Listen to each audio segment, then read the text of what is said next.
We're live. We're live. We're live. GenXYZ is live from. We're always in a different location. From parts Today, unknown. Yeah. Yeah. Today I'm in Tallahassee. Ashley, it looks like you're in Tampa, and Peter, you casually late joining us 30 seconds. I'm in my normal location though, so you have no excuse. But we are GenXYZ. I'm Pete. I'm the Gen Xer. And I'm Peter. I'm the Gen Y, the millennial. Everyone's favorite. It's in the same spot. I'm Ashley. I'm the Gen Zer, and at least I move around the house. You know, I put my computer in the living room today to just change the scenery. I got too good of a setup. I can't move it around, unfortunately. Well, I'm on an iPad, and apparently that makes me yellow. So here we go. So you guys, if you're new to join us, please participate. We love interaction from whoever is paying attention, but otherwise we're going to power through. But the more comments, the better. We'll stop and react to as many as we can. Hope everyone is doing great today, and we are going to talk about something that's really important, which is helping with job search. Yeah. Who doesn't need that? Apparently everyone does. Everyone needs it right now, it feels like.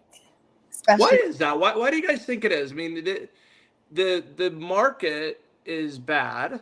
It's not as bad as it's been, although a lot of people keep trying to say that. It's never been worse. Trust me, it's been a lot worse. It's not great, but it's not terrible. Why do you guys think people are having such a hard time finding jobs? I think, under the best of circumstances, people aren't changing jobs all the time. So it's like it's a skill that gets rusty.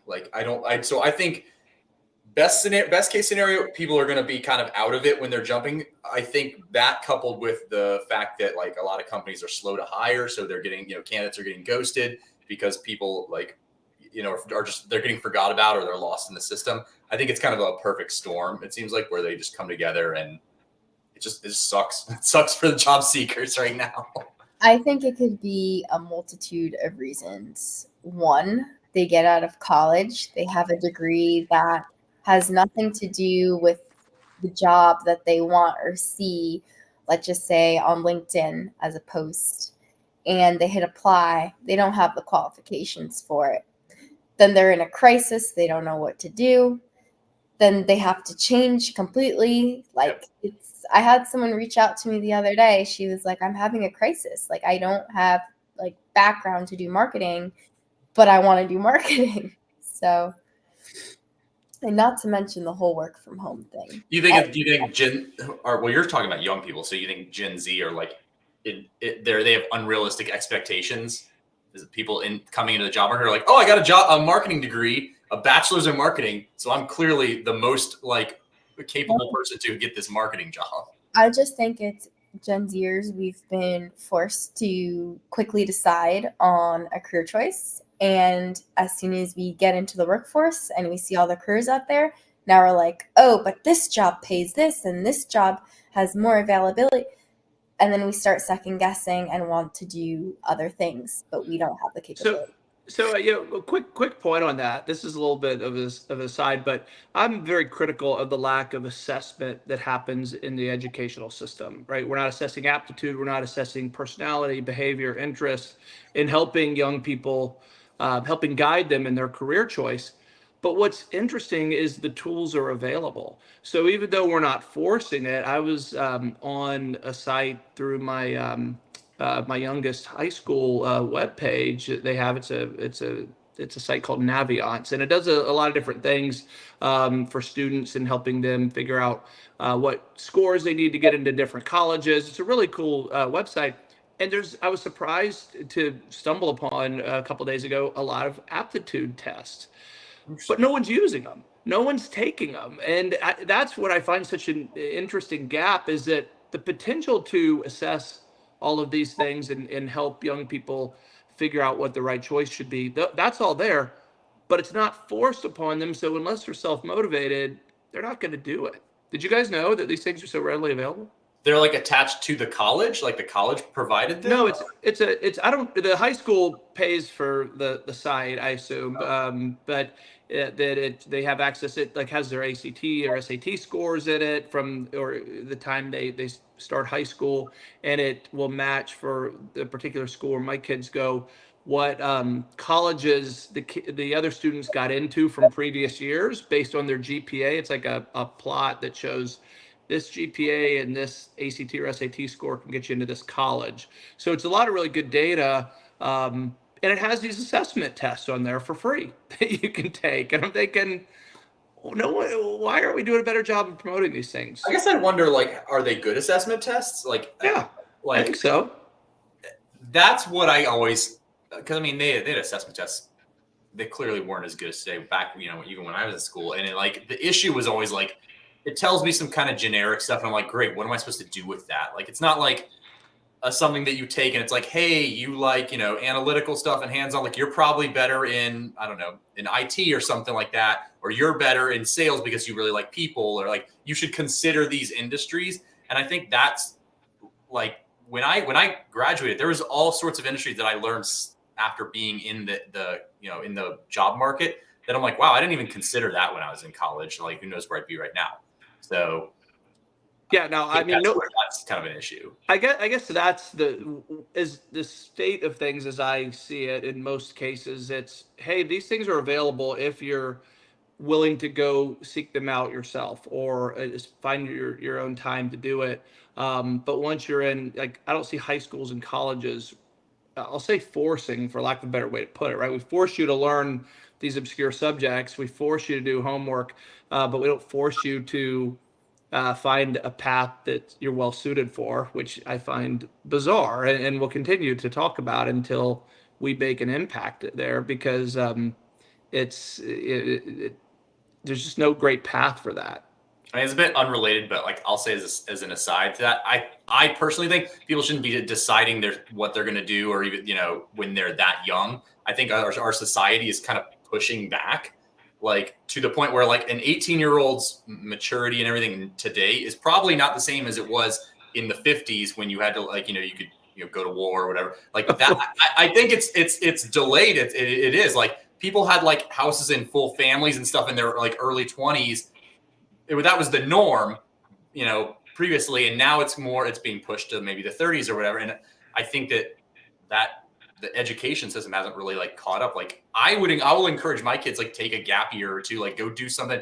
Don't immediately like decide at 18 and you're like, well, I got to stick with this now for the rest of my life. Or something in my high school, we had like vocational school. So they would spend half the day doing English, math, science.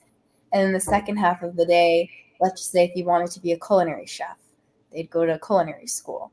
So it's like I almost wish in high school it was like we had more vocational options, where it's like, you want to see what marketing's like, here's this vocational school that will give you some prep to see if you actually like that.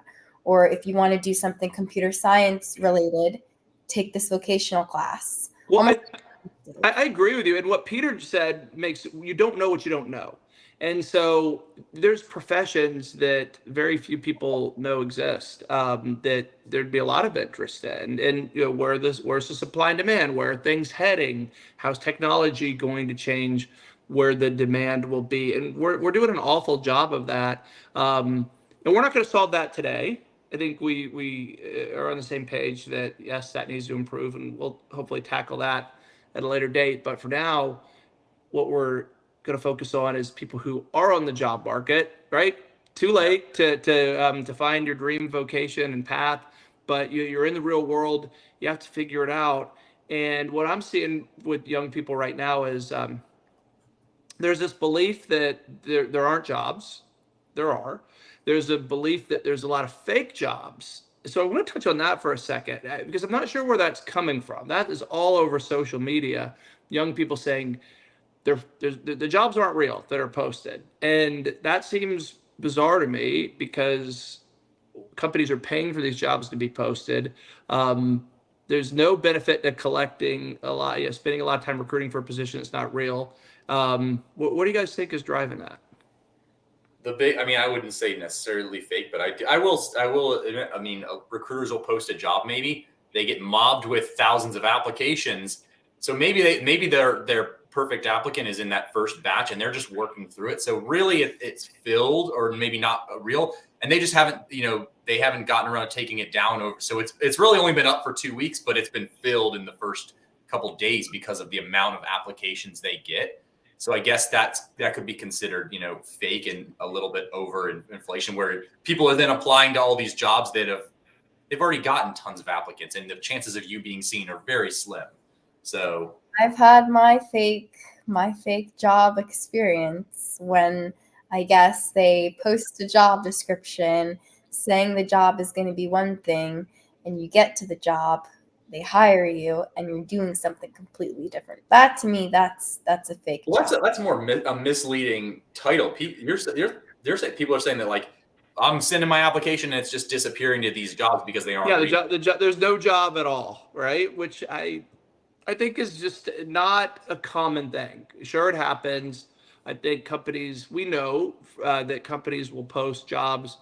I call them pipeline jobs, where we're always hiring for X. We might not hire today, but odds are we're going to be hiring in the next few days, weeks. And so you want to build a pipeline of candidates who fit that criteria. But those are real jobs. Those are just kind of recruiting in advance, building your bench, building your pipeline, whatever you want to call it. But I don't know where the sentiment is coming from. It's almost just spreading on social media. That's a few people say it and then it becomes true, even though I don't think it is. Where their jobs out there are fake and we're wasting time applying. I think, Peter, what you said is probably most accurate, that there's just so many applicants. The recruiters stop looking at resumes after they receive 20, 50, or they 100. post it. A lot of these people don't realize like the way a lot of these job boards is that you post a job and it's up for 30 days, which, like I said, they may find the person in the first week. So it's just up longer than it probably needs to be. But if the recruiter's working on 5 jobs, they might, not get around to taking it down right away. So it stays up there maybe a week or so longer than it needs to, which I guess that lends to, that coupled with the easy apply and the fact that like tons and tons of people are applying to one, maybe there is one opening and it gets 1,000 applicants. Like, what do you do there? Yeah, it's a bad system, but there's a way to circumvent that system altogether. And that's what I know we're going to spend time talking about today. And that's working with recruiters, third-party recruiters specifically, staffing companies, headhunters. They're all the same generally, right? There's some technical differences that I believe exist with those names since we live in that world. But for people who don't, it all kind of falls in the same category. So Ashley, when did you first realize that industry even existed as the most recent grad here? So actually, I graduated, and then my sister's friend, they're 4 years older than me, was also looking for a job. And she used a recruiter. And she got a job at Macy's as a buyer. And that's when I was like, wow, okay, so this happened so quickly. I remember 1 second she was complaining to us about not having a job. And then a few weeks later, she has a recruiter and she gets an excellent job for a really cool company. And I was like, okay, so this has to be effective. So if I ever struggle, I mean, they're going to get you somewhere. Mm-hmm. That's, for me, I realized it pretty quickly that it was, I don't think a lot of people realize like what a recruiter is. Again, that goes back to the college thing. Like most recruiters I know, by the way, they didn't go to school to be a recruiter. They like kind of fell in it because they're like, I'm good at talking to people. I'm good at this. I kind of made my way into it. And a lot of people I talk to, if they're not on the job, they're like, what does a recruiter do? And they'll call, or they'll be like, oh, like, so it's like, do I pay you? And what, like, which is, that's headhunting, the textbook definition, or, if you've got somebody who's going to find you a job, but like people don't realize like the companies pay these agencies to find hard to fill positions or whatever, because they either can't do it themselves or they've got too many. And I find that that's kind of a common thing, that people just don't understand what a recruiter is, or that they're, what they do. They think it's like, you're like an HR manager, you work for Disney or whatever company, but they don't understand what third party ones are. And I think that's just a lack of education, maybe. I was making some videos about it. And my daughter said, hey, you probably need to define what a recruiter is, because you're saying recruiter, work with recruiters.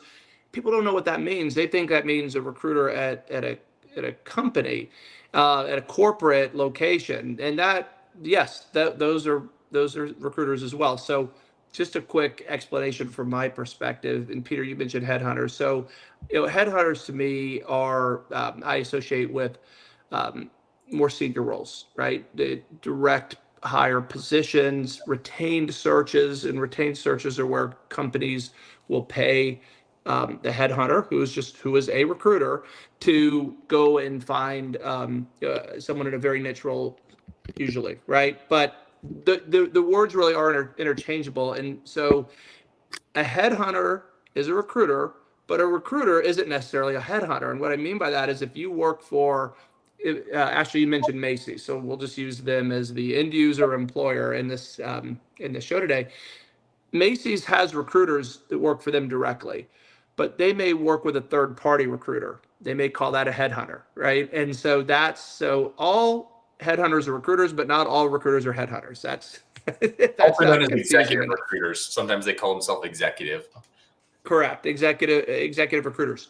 What we usually think of, because we're in the industry, is third party recruiters. That's the easiest way to differentiate. But I don't think that necessarily explains what it is to most people. If they hear third party recruiter, it probably lacks meaning too, don't you guys think? Yeah, I don't think people realize that, like, there's companies that all they do is work with bigger companies to hire for them, and to act as effectively their outsourced recruiting department, finding people. So so to your point, people are coming out of school. They don't know the industry exists. They don't know that these people are available to help them. But it's the number one thing that I recommend to anyone who's on their job search. There's some basic things that you have to take care of. You have to have, in today's day, an updated LinkedIn profile. That's where recruiters, both corporate recruiters and third-party recruiters, live to find candidates. Right? They spend a lot of time on LinkedIn. So having an updated LinkedIn profile is hugely important, and it should effectively mirror your resume. Yeah. And that doesn't happen a lot, but that's for a different show. We'll talk about LinkedIn on a different episode. But yeah, that has to be in place. You have to have a great resume, right? That clearly spells out who you are professionally, what you want to do. It has to have the right keywords and phrases that indicates what kind of job you're looking for. Because as we know, recruiters, whether they're corporate or third party, spend very little time looking at a resume to decide whether it's worthy of spending more time. So I think of it as headlines, right? Make sure your headlines really stand out and spark interest. So to do those things, right? LinkedIn profile, resume has to be in place. Network, use your network, of course, heavily, but then work with recruiters.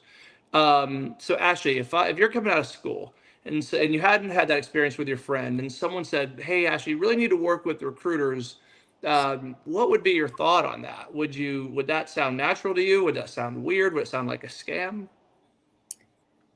I mean, and this is like if I didn't know anything about them in the beginning coming out, I feel like I'd try and go and do research on my own to figure out what exactly I'd be getting myself involved with first.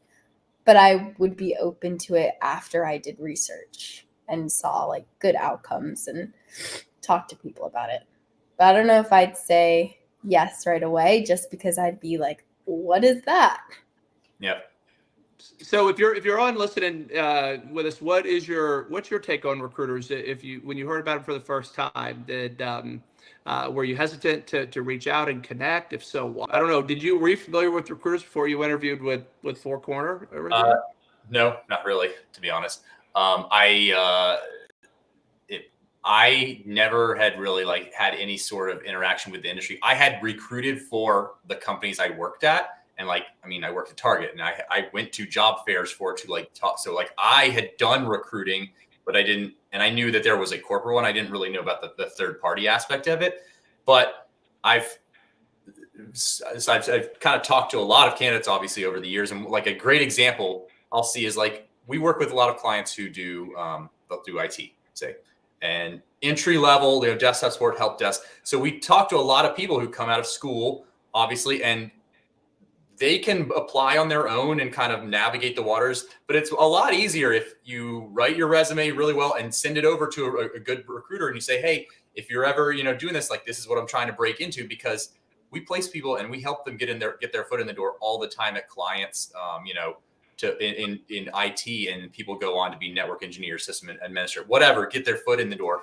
And so I see it being really, really great if you understand it. Like, that's the relationship, is the company hires us to find people, and it goes from there.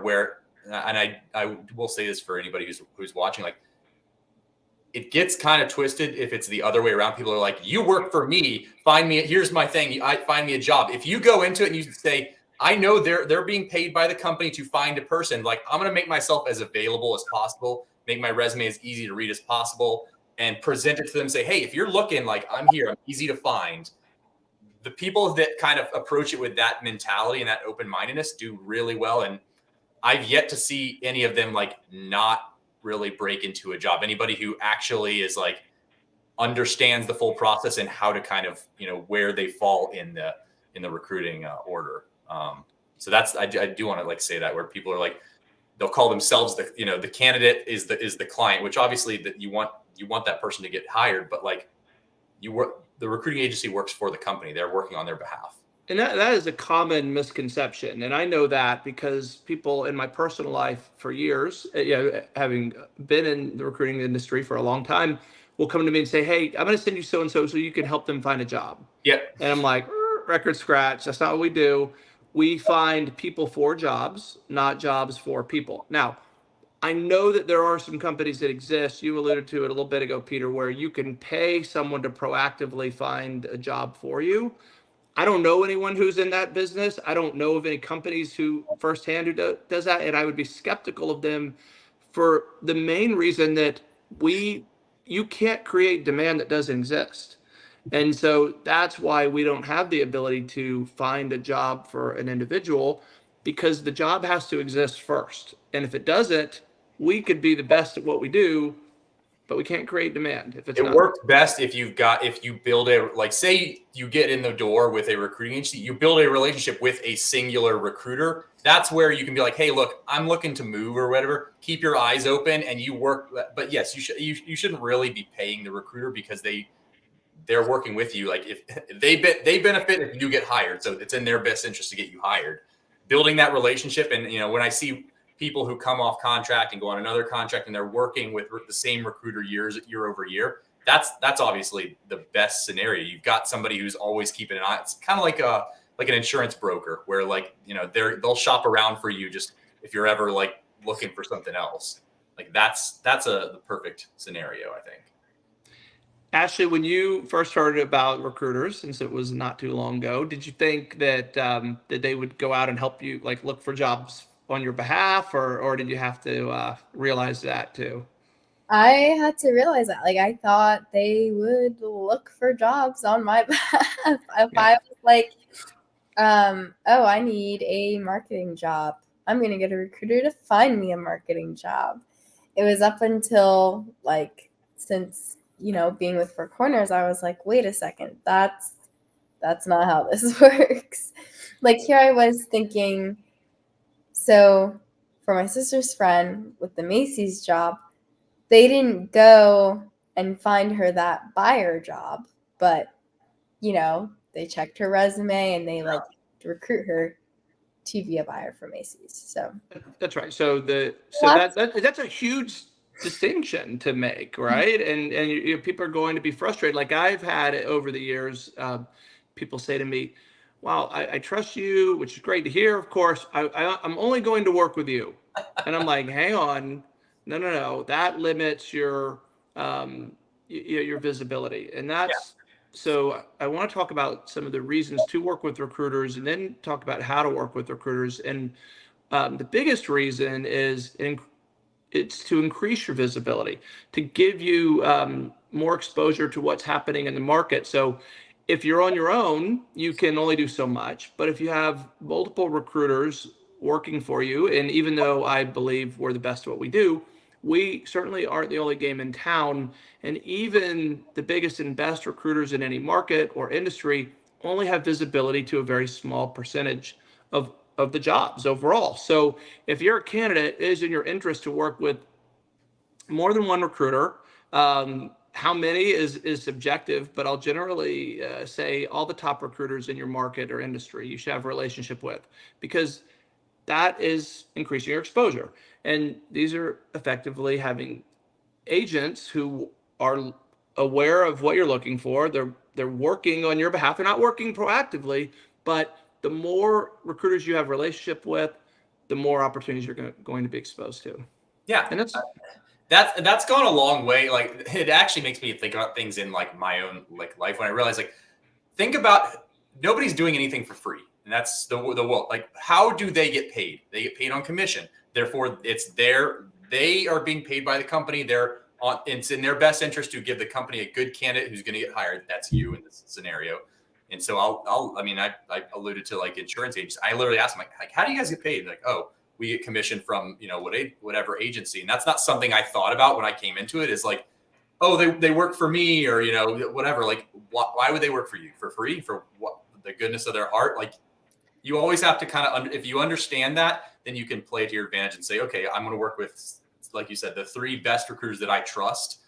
And you know that each of them is motivated because they're working in that capacity to get me hired in that role. And therefore, I've got a better chance. So. I think another misconception, or I guess this is what I thought, when a recruiter finds a job for you, your paycheck, a percentage of your paycheck, every time you get a paycheck is going to go to the recruiter.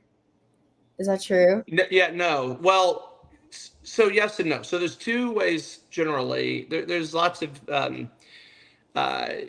varieties of this, but generally speaking, there's either what we call direct hire, where from day one, the candidate who's hired will be on the payroll of the end user employer. So in those cases, most of the time, the recruiter gets a fee.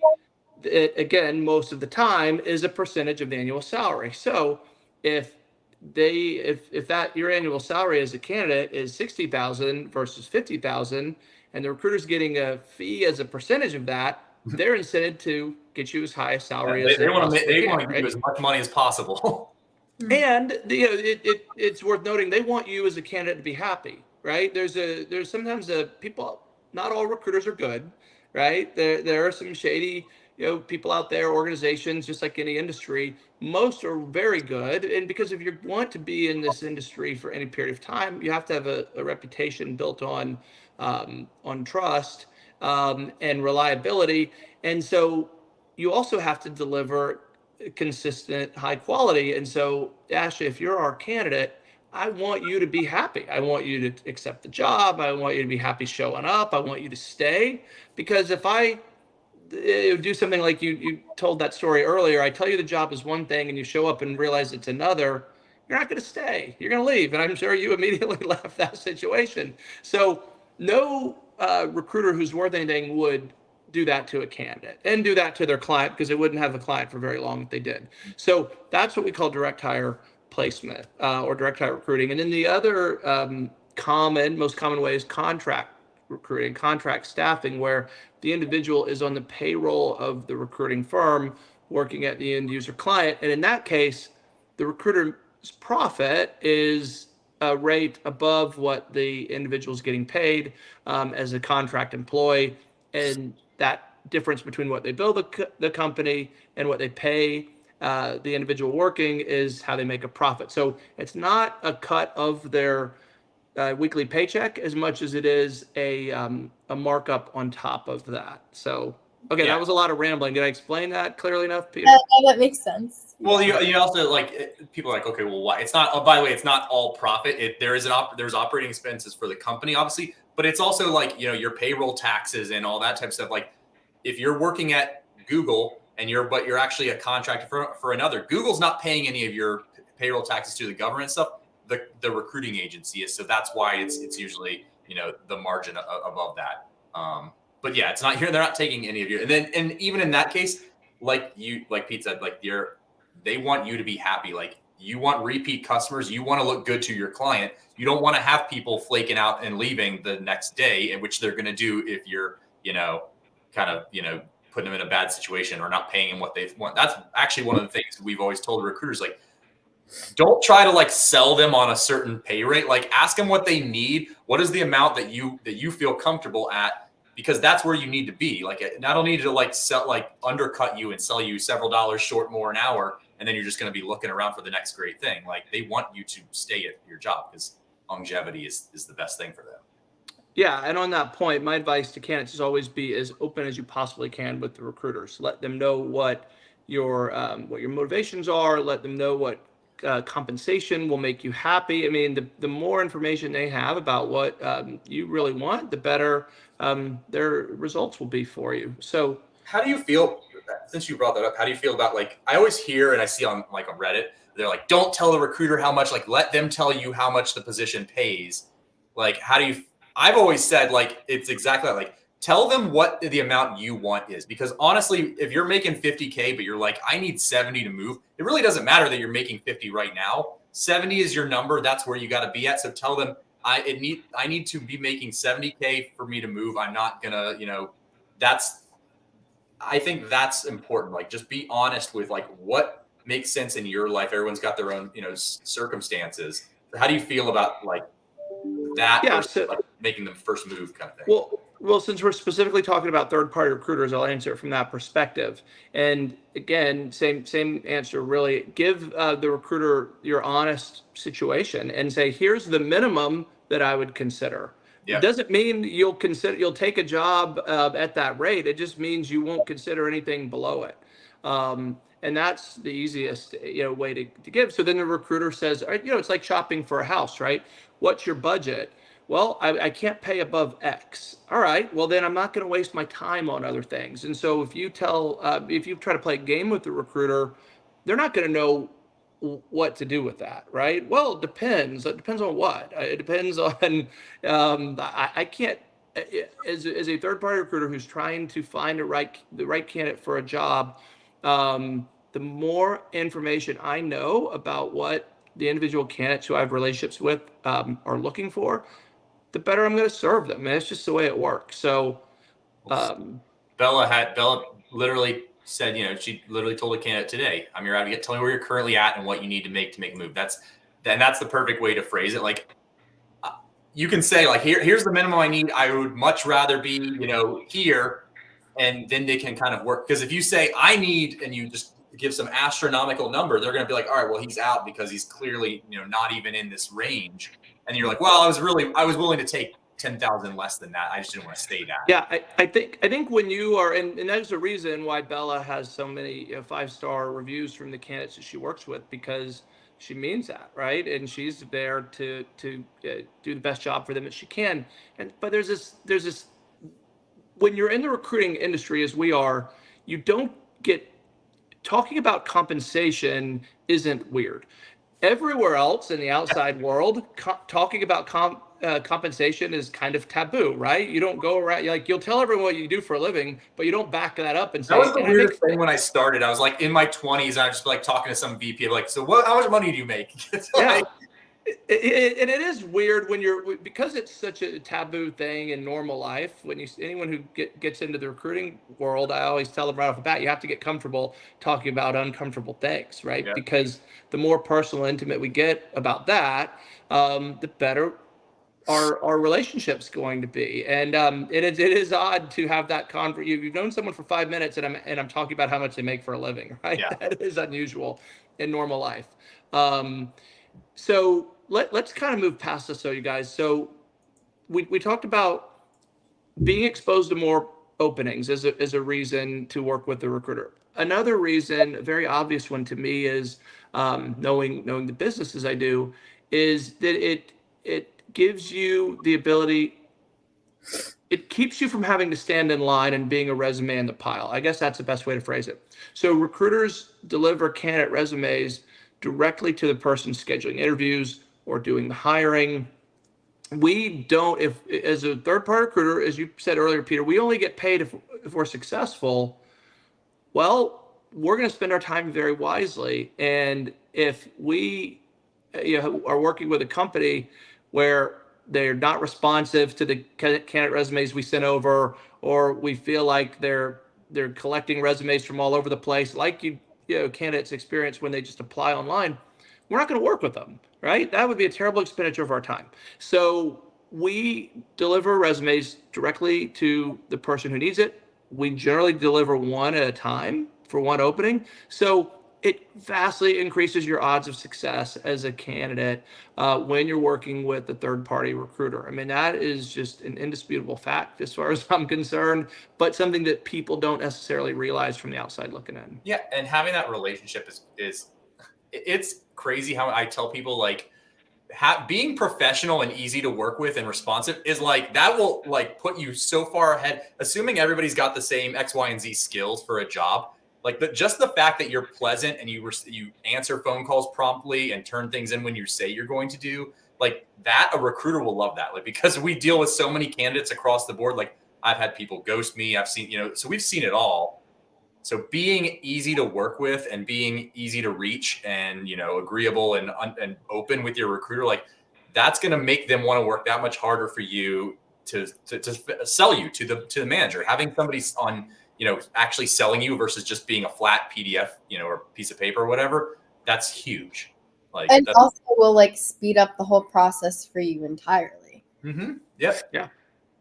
Yeah. They work fast. I think that like, I've seen recruiters, they'll send someone over at the end of the day, they'll text the candidate, hey, can you interview tomorrow? Like, so being able to understand that and have that relationship is great. Like, that's a great point, Ashley. And it's something that I wasn't planning on bringing up, but I'm glad you did, that our turnaround time is measured entirely differently than an end user company where they, big employers will, I've been doing this a long time and I'm still like appalled when I hear how long their time to fill is for a job and what's considered acceptable, what no one gets upset about. Well, as long as we fill this job in the next 60 days.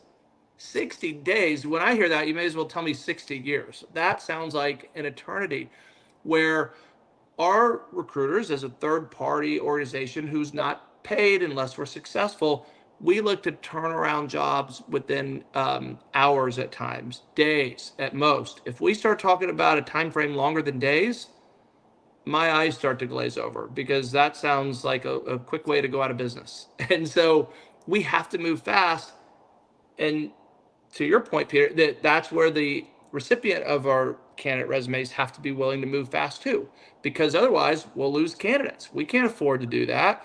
So we need response. We're responsive. We need the candidates to be responsive, of course, but we need our clients to be responsive too, or the system breaks down pretty quickly. Yeah,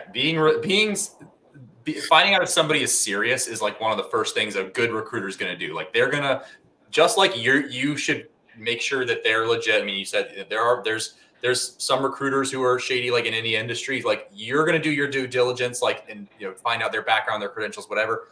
They're going to do the same thing to you. They're going to make sure you're serious. You're not, wasting their time, because they don't get paid unless you take the job and actually start working. So if you're just kind of playing around with them, that's gonna look bad on you. So it goes both ways.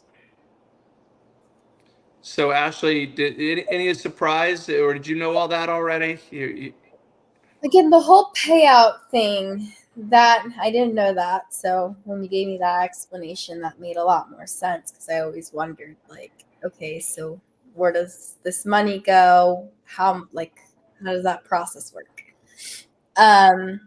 Everything else, I was pretty familiar with. It's kind of, the job industry, talking to recruiters is huge. And you mentioned it earlier too, like just making yourself available, like making your resume easy to read.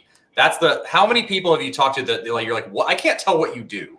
Like, I can't tell what you're trying to do. Like making your resume so that somebody can skim through it in 30, 20, even 10 seconds and easily say, this is a, software developer. This is an architect. This is a whatever. If you're jumping all over and your resume is kind of weird format and it's hard to tell like what your career path is or what you're trying to work towards, they're gonna move on. They're looking for somebody who is it's very clear so that they can easily sell that to the manager. I can imagine, like, let's just say the next step, is they're asking you, okay, what is your availability for an interview? And you take forever to respond to that recruiter with availability.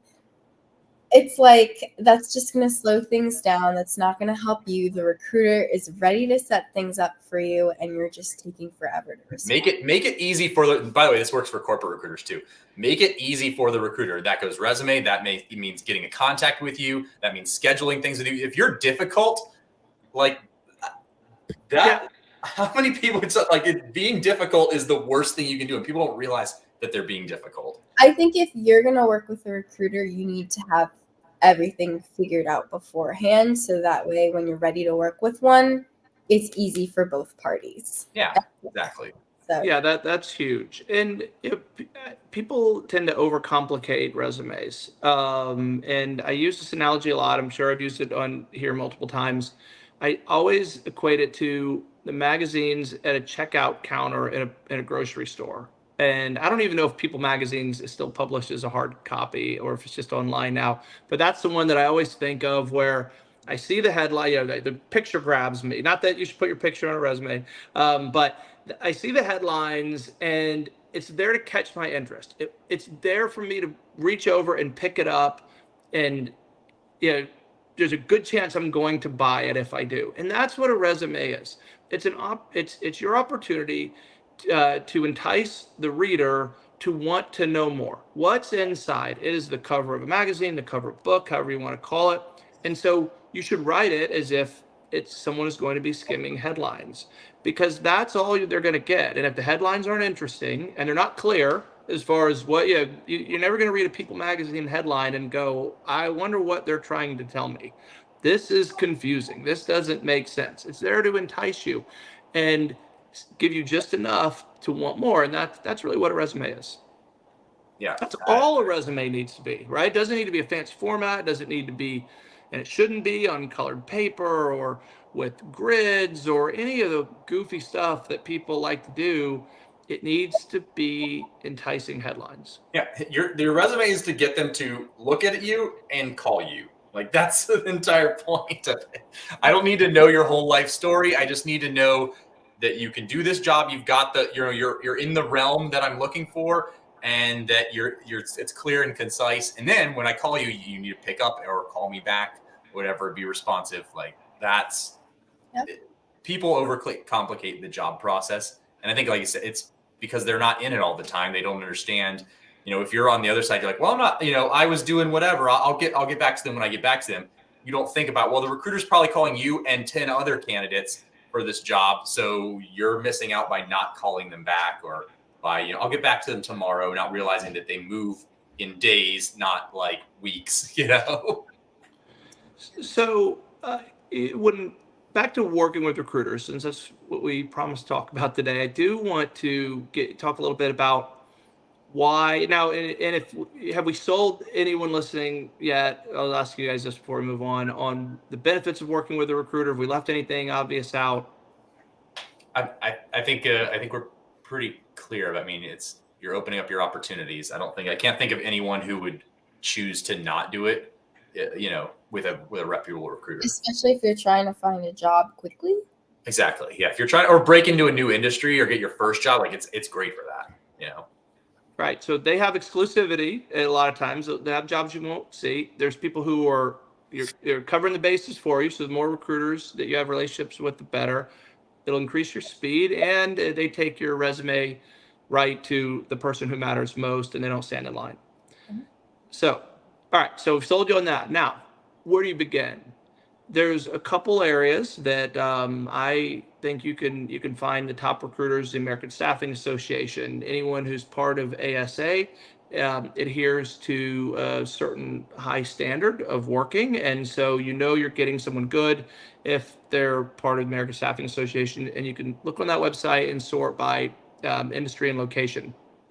Also, a company called Clearly Rated gives candidates of staffing companies, recruiters, as well as their clients, the ability to rate them. So you could go to clearlyrated.com, search by location, and find the top staffing companies in your area and industry. And then Forbes recently put out a list of the top recruiting firms in America.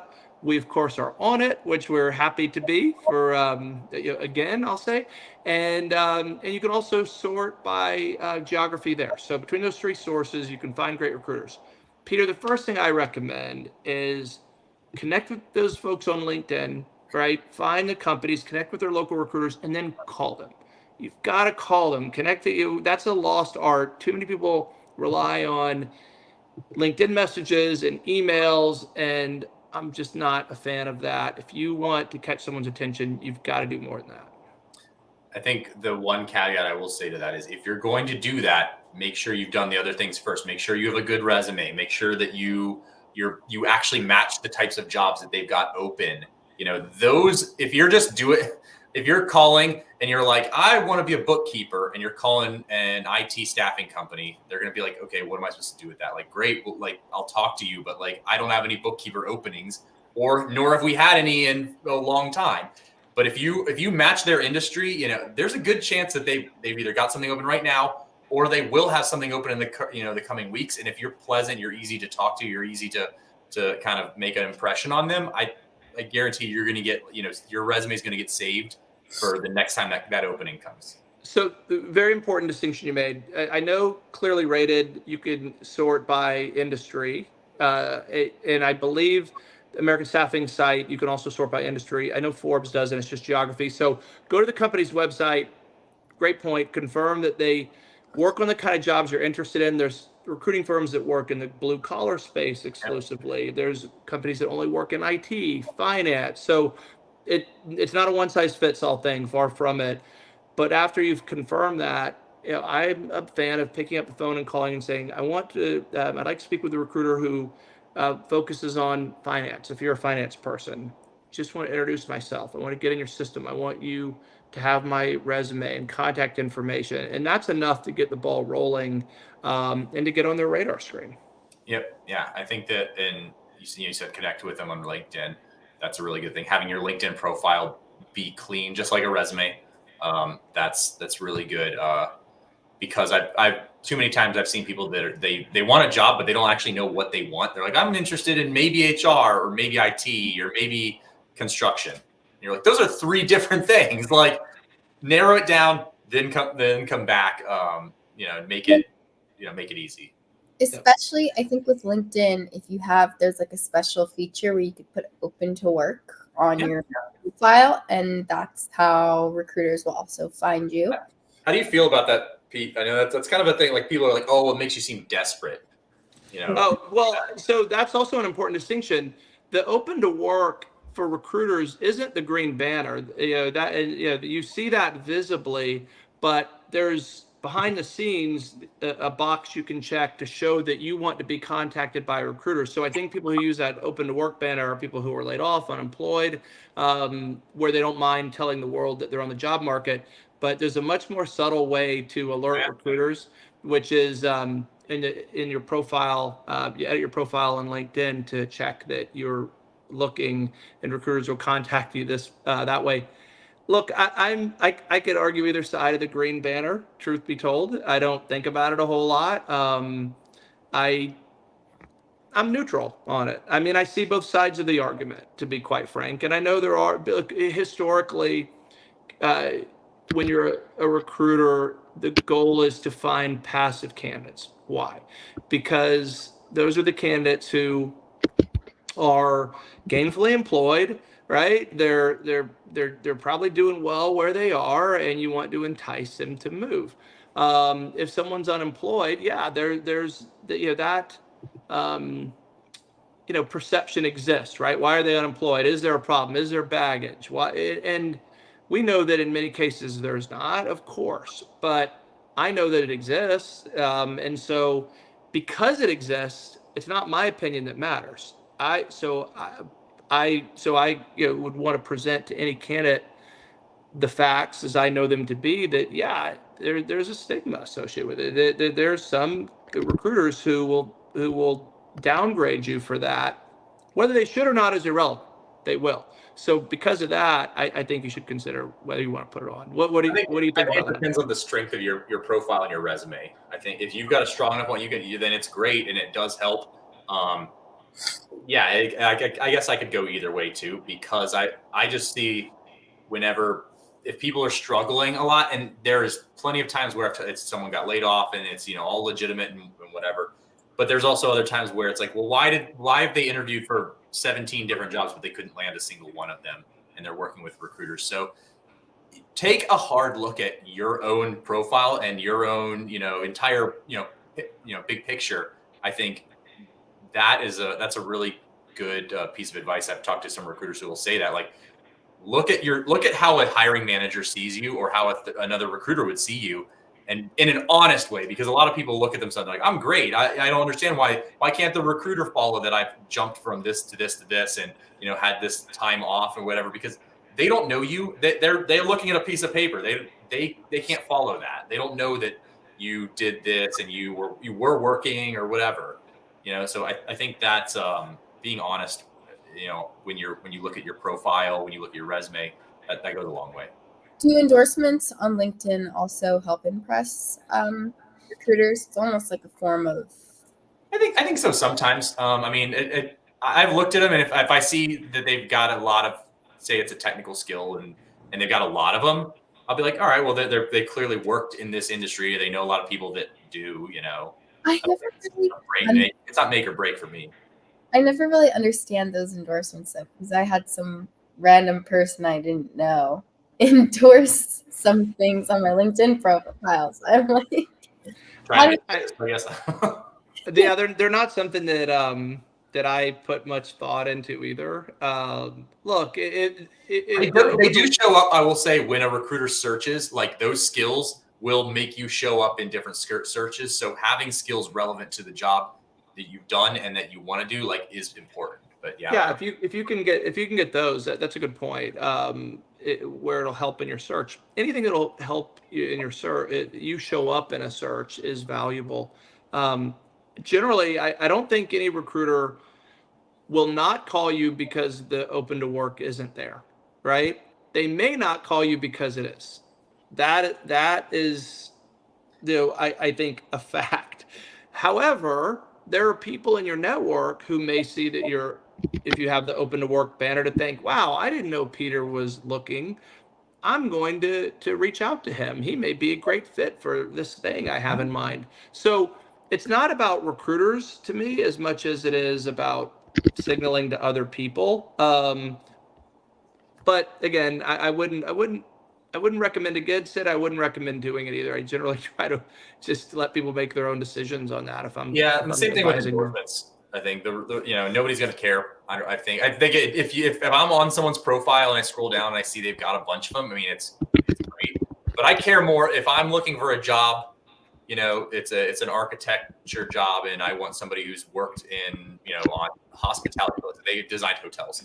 I'm going to look for that specific word hospitality in there. Like, if that skill is there for a recruiter, like, that's going to be more important than if they've got 25 endorsements for it. Now that's great. It goes above and beyond, but that's the bare minimum, I'd say there. Like, having specific skills to by the way, as I'm saying this, I'm thinking, like, whatever industry you worked in, put that on there, because a lot of companies will specifically ask for, I want a person who is a software developer or whatever, but they've worked in this specific industry. And that's the differentiator. If you've worked in healthcare or you've worked in hospitality, like I just said, like, those are things that get asked for that maybe people don't realize. They're like, oh, well, I've worked in the hospitality industry doing IT for a long time. Companies care about that. Yeah, no doubt. Some more than others. So, but you should definitely leverage that where you can. All right. So, how do we end up talking about LinkedIn profiles? We're supposed to be talking about working with recruiters today. Well, connecting with recruiters is number one thing. Yeah, it's pretty big. That's true. And that from a LinkedIn standpoint, I believe very much today, whether this changes in the future, we'll see, that it's the most important platform to be on to be found by recruiters. And that's as important as anything else. You want to proactively connect with them, sure, but the better your profile, the better your resume, the more you're going to be found by recruiters, which to me is the real goal of a job seeker, right? To be found versus having to do anything proactively, because it's just always more difficult and time consuming. Yeah. putting yourself out there and having someone reach out to you. They're a lot more knowledgeable. Somebody who works in the industry, whether it's a corporate recruiter or a third party recruiter, it's better to have them reach out for specific roles than for you to go down the list and apply. Now do that too. I mean, spread out your chances. To apply to jobs, don't just wait. Take a proactive approach. But yeah, I think make yourself available, make yourself easy to be found. That's what I've told friends who are like, how do I get, I don't want I want to get another job or whatever. Like, okay, make it easy to find you. Put your resume out there, put it on job boards and stuff. Like, connect with, the right people in the industry. Like, that's the first thing I would do, honestly, before even applying to jobs. We talked a little bit about the need to be open and honest with recruiters. Bella kind of backs that up, and that candidates worry about being ghosted by recruiters because of their past experiences. Recruiters worry about being ghosted by candidates in the same way. It's everything that exists on the job seeker side of the equation. There's a mirror. It's kind of like a mirror. It exists on the recruiting side of the equation. It's from a different perspective, but it's the same things. We're trying to find the right fit. We're trying to find people we can trust and rely on and like working with. We're trying to avoid bad situations, right? We're trying to be treated professionally and with respect. So if you take that approach and you buy into what I just said, that recruiters have the same fears and motivations, and they want to see the positive outcome, you'll have a lot better experience without, be skeptical, right? That's fine. But also be transparent. Yeah, I agree with that. 100%. All right. So what else? Do we miss anything obvious before we go today on working with recruiters? I think I could talk for days about it for sure. Well, if you're currently looking for a job, yeah, reach out to us. Yeah. Look, look at our job openings, look at our website, see the type of positions we work on, and we're not for everyone. We get leads from clients that come in through our website, ask us to work on positions that in a space we don't operate in. We refer them to someone who's better at that. So it's definitely not a one size fits all. If you have a relationship with a recruiter already, expand it. Don't rely just on one or even two. Cover the bases best you can, and then that'll give you the best chance of success. Yeah, that's really all you can do. And show if you have a good recruiter that you work with, show them some love. Leave them a review and let them know that you appreciate them, because it does go a long way. I mean, it's a lot of times candidates are like, oh great, I got a job, moving on. Like, they don't recognize the recruiter put in work and took a gamble on you as a candidate. So it's always nice to feel appreciated. So. Also, leaving a review, it also helps other people to know, like, hey, this recruiter is really good to work with. So not only are you, doing everybody goes and reads, Google reviews and stuff for businesses. Like, everybody does it for every business, and recruiting is no different. So absolutely. Also a good place to find local recruiters. Yep. Look at their Google reviews. So they tell a pretty good story. Mm-hmm. Awesome. All right, you guys. Well, we'll sign off for this week. Goodbye from Tallahassee. Goodbye. Right. And Orlando. All right. Bye, guys.